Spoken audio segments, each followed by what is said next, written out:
ବିନା ପିଆଜ ରସୁଣ ବନ୍ଧାକୋବି ଦମ୍ ସ୍ୱାଦରେ ଲାଗିବ ପୁରା ନମ୍ବର ୱାନ୍। ବନାନ୍ତୁ ଗୋଟେ ସିକ୍ରେଟ୍ ଜିନିଷ ମିଶେଇ 100% ଗ୍ୟାରେଣ୍ଟି। ୟା ସାଥେ ଭାତ ରୁଟି ପରଟା ଡବଲ ଦେବେ ଖାଇ। ଦର୍ଶକ ବନ୍ଧୁ ସମସ୍ତଙ୍କୁ କରୁଛି ମୁଁ ପ୍ରଣିପାତ। ମା ଗେଲୁ ହାଣ୍ଡିଶାଳକୁ ଆପଣମାନଙ୍କୁ ବହୁତ ବହୁତ ସ୍ୱାଗତ। ମାତ୍ର 10 ମିନିଟ୍ ଭିତରେ ଗୋଟେ ସିକ୍ରେଟ୍ ଜିନିଷ ଦେଇକି ଆମେ ବନ୍ଧାକୋବି ଦମ୍ ଆସନ୍ତୁ କରିବା ପ୍ରସ୍ତୁତ। ଦର୍ଶକ ବନ୍ଧୁ ବିନା ପିଆଜ ରସୁଣରେ ଆମେ ଆଜି ପ୍ରସ୍ତୁତ କରିବା ବନ୍ଧାକୋବି ଆଉ ଯେଉଁ ଛୋଟ ଆଳୁ ଆସେ ଶୀତ ଦିନିଆ ତାର ଦମ୍। ଏତେ ସୁସ୍ୱାଦୁ ଲାଗିବ, ଆପଣମାନେ ଥରେ ବନାନ୍ତୁ ଜାଣିପାରିବେ। ଏବେ ଦେଖନ୍ତୁ ଆମେ ଏଠି ନେବା ଗୋଟେ ବନ୍ଧାକୋବି ଟିକେ ପୁରା ତାଜା ବନ୍ଧାକୋବି ନେବେ, ବହୁତ ବଢ଼ିଆ ସ୍ୱାଦିଷ୍ଟ ହେଇକି ଲାଗିବ। ବନ୍ଧାକୋବି ଯେତେବେଳେ ନେବେ ଭଲ ଭାବରେ ଉପରୁ ଧୋଇଦେବେ, ତାକୁ ପତଳା ପତଳା କରିକି କାଟିଦେବେ। ତା ସହିତ କିଛି ମୁଁ ନେଇଛି ଛୋଟ ଆଳୁ, ତାର ଚୋପା ଛଡ଼େଇକି ଧୋଇକି ଗୋଟା ରଖିଛି। ଏବେ ଆମେ ପ୍ରେସର କୁକରରେ କରିବା, ବହୁତ ଶୀଘ୍ର ପ୍ରସ୍ତୁତ ହେଇଯିବ। ପ୍ରେସର କୁକରକୁ ମଧ୍ୟମ ଜାଳରେ ବସେଇକି 2 ବଡ଼ ଚାମଚ ଦେଇଦେବା ସୋରିଷ ତେଲରେ ନିଶ୍ଚୟ କରିବେ, ବହୁତ ବଢ଼ିଆ ବାସ୍ନା ଆସିବ, ସ୍ୱାଦ ବି 2 ଗୁଣ ହେଇଯିବ। ଆଉ ଗୋଟେ ଛୋଟ ଚାମଚ ଜିରା ତେଜପତ୍ର ଆକୁ ଫୁଟେଇ ଦେଲା ପରେ ଆମେ ଯେଉଁ ଛୋଟ ଆଳୁକୁ ଚୋପା ଛଡ଼େଇକି ଧୋଇକି ପାଣିରେ ପକେଇଥିଲେ ସେଇ ଆଳୁକୁ ଦେଇଦେବା। ଆଉ ଟିକେ ଲୁଣ ଦେଇକି 2 ରୁ 3 ମିନିଟ୍ ପାଇଁ ମଧ୍ୟମ ଜାଳରେ ଟିକେ ଭାଜିଦେବା, ଯାହାଫଳରେ କି ଆଳୁରେ ଟିକେ ହାଲକା ବାଦାମୀ ରଙ୍ଗ ଆସିଯିବ। ସେଇ ଭିତରେ ଆମେ ମସଲା ପ୍ରସ୍ତୁତ କରିବା। ଗୋଟେ ଛୋଟ ଚାମଚ ଜିରା, ଗୋଟେ ଛୋଟ ଚାମଚ ପାନମହୁରି, ଗୋଟେ ବଡ଼ ଚାମଚ ଧନିଆ, ଗୋଟେ ଚାମଚ କସୁରୀ ମେଥି ପକେଇବା। ଆଉ ଗୋଟେ ସିକ୍ରେଟ୍ ଜିନିଷ ପକେଇବା, ବହୁତ ବଢ଼ିଆ ସୁଆଦିଆ ଲାଗିବ, ଗୋଟେ ଚାମଚ ଚିନାବାଦାମ ନିଶ୍ଚୟ ପକେଇବେ। ଆଉ ସ୍ୱାଦ ଅନୁସାରେ ଦେଇଦେବା ଲୁଣ, ହଳଦୀ ଗୁଣ୍ଡ ଅଧା ଛୋଟ ଚାମଚ, ଗୋଟେ ଚାମଚ ଲଙ୍କା ଗୁଣ୍ଡ। ଆଉ ଭଲ ବାସ୍ନା ପାଇଁ ଆମେ ନେବା ଗୋଟେ ଛୋଟ ଖଣ୍ଡ ଡାଲଚିନି, 2ଟି ଗୁଜୁରାତି, ଲବଙ୍ଗ 2 ରୁ 3ଟି, ତା ସହିତ ଗୋଲମରିଚ 8-10ଟି ବା ଗୋଟେ ଛୋଟ ଚାମଚ। ଏତିକି ମାତ୍ର ମସଲା ନିଶ୍ଚୟ ପ୍ରସ୍ତୁତ କରନ୍ତୁ। ଏଇ ମସଲାକୁ ବିଲକୁଲ ଭାଜିବା ଦରକାର ନାହିଁ, ଏମିତି ସହଜରେ ଆପଣମାନେ କଞ୍ଚା ସବୁ ମସଲାକୁ ନେଇକି ବଢ଼ିଆ ଭାବରେ ଗୁଣ୍ଡ କରିଦେବେ। ଯେହେତୁ ଆମେ ଏଥିରେ ଲୁଣ ପକେଇଛେ, ବହୁତ ବଢ଼ିଆରେ ପୁରାପୁରି ଫାଇନ୍ ପାଉଡ଼ର ହେଇଯିବ। ସେଇ ଭିତରେ ଦେଖନ୍ତୁ ଆଳୁରେ ଟିକେ ହାଲକା ହାଲକା ବାଦାମୀ ରଙ୍ଗ ଆସିଗଲାଣି। ଏବେ ଆମେ ଏଇ ଯେଉଁ ମସଲା ଗୁଣ୍ଡ ପ୍ରସ୍ତୁତ କଲେ ଏଇ ମସଲା ଗୁଣ୍ଡକୁ ଆଳୁରେ ପକେଇକି ଆଉ 1 ମିନିଟ୍ ପାଇଁ ଭାଜିଦେବା। ତାପରେ ଆମେ କ'ଣ କରିବା ନା ଅଧା ଇଞ୍ଚର ଖଣ୍ଡେ ଅଦା ତାକୁ କୋରିକି ଏଠି ନେଇଯିବା। ଏମିତି ହେଲେ କ'ଣ ହେବ ନା ଏଇସବୁ ମସଲା ଯେହେତୁ କଞ୍ଚା ଅଛି ଆମେ ଭାଜିନେ, ଏଇଠି ବଢ଼ିଆ ଭାବରେ 1 ମିନିଟ୍ରେ ଭାଜି ହେଇଯିବ। ଏମିତି ସହଜ ଉପାୟରେ ନିଶ୍ଚୟ ପ୍ରସ୍ତୁତ କରନ୍ତୁ ବନ୍ଧାକୋବି ଦମ୍, ସ୍ୱାଦରେ ପୁରା ଲାଗିବ ନମ୍ବର 1। ଏବେ ଦେଖନ୍ତୁ ଭଲ ଭାବରେ ଆଉ 1 ମିନିଟ୍ ପାଇଁ ଟିକେ ମିଶାଇ ଦେବା। ଅଦା ମସଲା ଗୁଣ୍ଡ ସବୁ ଆଳୁ ସହିତ କେତେ ବଢ଼ିଆ ଭାବରେ ଦେଖନ୍ତୁ ଗୋଟେ କୋଟିଂ ହେଇଯାଇଛି ଆଳୁ ଉପରେ।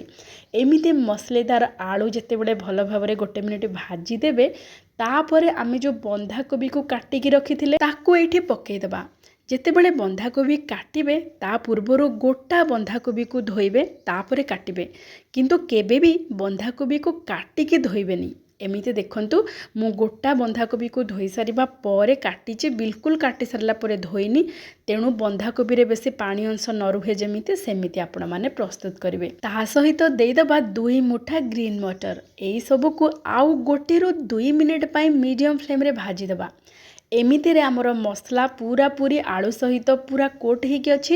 ଯେତେବେଳେ ଆପଣମାନେ ବନ୍ଧାକୋବି ଗ୍ରୀନ୍ ମଟର ପକେଇକି ଆଉ ଟିକେ ମିଶାଇବେ, ଦେଖନ୍ତୁ ଏଇ ମସଲା ବନ୍ଧାକୋବି ସହିତ ବି ବଢ଼ିଆ ଭାବରେ ଭାଜି ହେଇଯିବ। 1 ରୁ 2 ମିନିଟ୍ ପାଇଁ ଟିକେ ଜାଳକୁ ଅଧିକ କରିକି ଭାଜି ସାରିବା ପରେ ଏଠି ଆମେ 2ଟି ବଡ଼ ସାଇଜ୍ର ନାଲି ନାଲି ପାଚିଲା ଟମାଟୋ ପକେଇବା। ଟମାଟୋକୁ ମଧ୍ୟ ଦେଖନ୍ତୁ ଟିକେ ବଡ଼ ଆକାରର କାଟିବେ, ଯେମିତି ପୁରାପୁରି ମିଶିଯିବନି, ଟିକେ ହାଲକା ହାଲକା ଗୋଟା ଗୋଟା ହେଇକି ରହିବ, ବହୁତ ବଢ଼ିଆ ଲାଗିବ। ଆଉ ଟିକେ ଅଧିକ ଟମାଟୋ ପକେଇବେ, ସ୍ୱାଦ ପୁରା ବଢ଼ିଆ ରହିବ। ଏବେ ଦେଖନ୍ତୁ ଟମାଟୋ ପକେଇକି ବେଶୀ ବି ଭାଜିବା ଦରକାର ନାହିଁ, ଜଷ୍ଟ 1 ମିନିଟ୍ ପାଇଁ ଭାଜିଦେବେ। ଏବେ ଆମେ ଏଥିରେ ଗୋଟେ ସିକ୍ରେଟ୍ ଜିନିଷ ମିଶାଇବା, ଯାହାଦ୍ୱାରା କି ଆମର ବନ୍ଧାକୋବି ଦମ୍ଟା ସ୍ୱାଦରେ ପୁରା ନମ୍ବର 1 ଲାଗିବ। ସେଇଟା ହେଲା କ୍ଷୀର। ନିଶ୍ଚୟ ଆପଣମାନେ ବନ୍ଧାକୋବି କିମ୍ବା ଫୁଲକୋବିରେ କ୍ଷୀର ପକେଇକି ରାନ୍ଧନ୍ତୁ, ଦେଖିବେ ସ୍ୱାଦ ପୁରାପୁରି 2 ଗୁଣ ନୁହଁ 4 ଗୁଣ ହେଇଯିବ। ଆପଣମାନେ ପିଆଜ ରସୁଣରେ ରାନ୍ଧନ୍ତୁ କିମ୍ବା ବିନା ପିଆଜ ରସୁଣରେ ବି ରାନ୍ଧନ୍ତୁ, ପାଣି ନ ଦେଇକି କ୍ଷୀର ଦେଇକି ରାନ୍ଧିବେ, ଦେଖିବେ ଏତେ ସୁଆଦିଆ ଲାଗିବ। ସବୁବେଳେ ଆପଣମାନେ ଏମିତି ରାନ୍ଧିବାକୁ ପସନ୍ଦ କରିବେ। ଏଠି ଦେଖନ୍ତୁ ମୁଁ 1 କପ୍ ଦେଇଦେଇଛି କ୍ଷୀରକୁ ଦେଇ ସାରିବା ପରେ କେବଳ ଖାଲି ଟିକେ ଭଲ ଭାବରେ ଗୋଳେଇ ଦେବେ।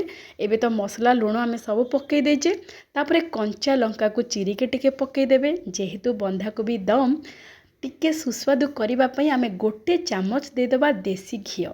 ଏଇସବୁକୁ ଦେଇକି ଦମ୍ ଦେଇକି ଆମେ ରଖିଦେବା। ଆପଣମାନେ ପ୍ରେସର କୁକରରେ ଯଦି କରିବେ ବହୁତ ଶୀଘ୍ର ହେଇଯିବ। ଯଦି ହାଣ୍ଡିରେ କରୁଥାନ୍ତି ତାହେଲେ ଅଟାକୁ ଚକଟିକି ତା ସାଇଡ଼ରେ ଆପଣମାନେ ଯେମିତି ଦମ୍ ଦିଅନ୍ତି ସେମିତି ଦେଇପାରିବେ। କିନ୍ତୁ ପ୍ରେସର କୁକରରେ କରନ୍ତୁ, ସବୁଠୁ ସହଜ ଆଉ ଶୀଘ୍ର ପ୍ରସ୍ତୁତ ହେଇଯିବ। ପ୍ରେସର କୁକରକୁ ଯେତେବେଳେ ଚୁଲିରେ ବସେଇବେ ପ୍ରଥମେ 1 ମିନିଟ୍ ହାଇ ଫ୍ଲେମ୍ ଦେଇଦେବେ, ତାପରେ ଲୋ ଫ୍ଲେମ୍ କରିକି ବସେଇଦେବେ ଗୋଟେ ସିଟି ଆସିବା ପର୍ଯ୍ୟନ୍ତ।